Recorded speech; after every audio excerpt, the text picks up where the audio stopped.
fun weekend.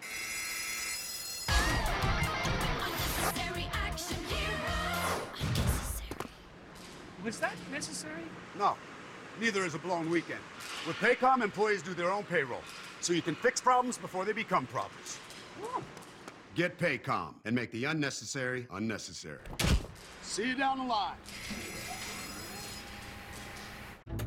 You love a cold, refreshing soft drink from McDonald's. So we've got even colder ones. Sip into summer with the chillest drinks, like the new frozen Hawaiian Punch or your favorite frappe or smoothie. Ba-da-ba-ba-ba.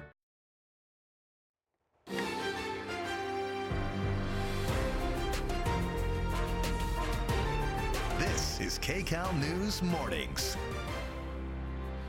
Good morning and happy weekend, everyone. Today is Saturday, August 12th. Welcome to KCAL News at 7 on CBS, streaming on CBS News Los Angeles. I'm Rachel Kim. And I'm Sheba Turk, and Alex Bistin is here joining us for a look at your weekend forecast. We've been taking some beautiful shots outside this morning. It looks like it's going to be a gorgeous weekend. It is. And, you know, we kick-started it off yesterday. I was in Long Beach at the Jazz Festival. Beautiful. It was so nice. I said, this is just perfect weather to enjoy some jazz, some good food. Of course, the Long Beach Jazz Festival going on all weekend long.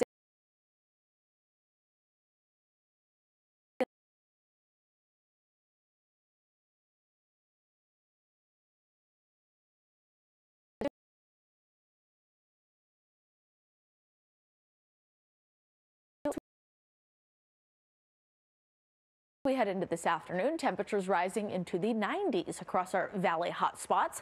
Meanwhile, we will feel 70s at the coastline, low 80s downtown, and a slight chance of thunderstorms across our mountain communities as we head into this afternoon. That chance is going to continue as we head through the weekend, and actually, temperatures are going to be rising. We're talking about a warming trend in store. Triple-digit temperatures return. I'll have the details coming up in our extended next weather forecast. Rachel and Sheba, back to you. All right, thank you so much, Alex. New numbers, 80 people now confirmed dead in the tragic fires in Maui, and a new fire burning there overnight. Search and rescue crews say they have not even started searching structures. They expect to find even more casualties as they go through the charred buildings there, and serious questions are being raised this morning about the failure of the emergency response system. Well, this morning, people are camping in their cars on the highway outside the devastated town of Lahaina. They are waiting for fire crews to reopen the road so that they can find out what happened to their homes and their belongings. KCAL News anchor Rutabaga Shibazi is live on Highway 30 where the anxious wait is underway. And Rutabaga, what is the situation there this morning? Well, there are hundreds, possibly thousands of people waiting in their cars, as you said, and they've been here all night. Some of them have been here since yesterday when they closed the road again. Of course, this was closed right after this catastrophe happened. Then yesterday, they opened it. They allowed people back in, but apparently people hadn't been following the rules. They weren't able to really contain what was going on there in that historic site, which is still very dangerous. The structures haven't been searched, as you mentioned. There is debris and a lot of toxic dust everywhere. So they then were forced to close it. The county closed it again. And now all of these people are waiting to go back home, see what happened to what's left of their property. And they do need to show ID, or tourists and vacationers need to prove that they were staying at one of the resorts there, because a lot of them were forced to just evacuate right away, leave all of their belongings behind in their rooms, and haven't been able to go back and retrieve them. Right now in Hawaii, it is 4 o'clock, still very early in the morning. People are still sleeping in their cars, as we mentioned. Can you describe for us behind you just what you see in terms of the number of people who are lined up along Highway 30? Well, we are pulled over on the side of the road right now. I don't know. It's very dark out here, so I don't know if you can really see. But as far as I can see in both directions, people are camped out, in some cases in both lanes of the highway.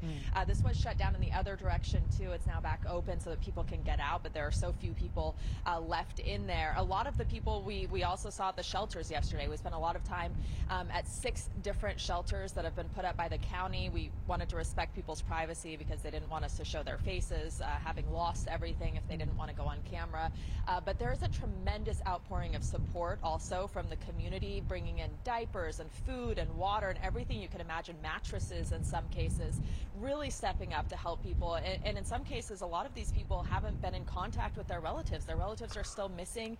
There was no cell service, there was no internet, electricity in that historic town of Lahaina. So even though they are going through so much, they really